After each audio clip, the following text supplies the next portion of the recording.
Hello everyone, in today's video I'll show you on how you can insert a memory card onto your Kodak PIXPRO FZ55. Now it's going to be extremely simple. Basically you will get your product like this one, and then you just want to navigate through the sides of the actual camera that will allow us to simply access the entire battery itself. So it will simply look something like this. You want to go ahead and open up the latch, which is going to be the case for the entire charger, or I mean the battery.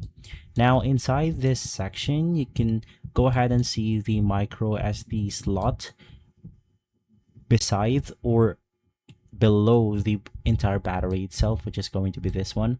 So of course, first things first, you want to insert the micro card, and then right after you want to plug the battery, and from there now you have both the SD card and battery inserted onto the camera.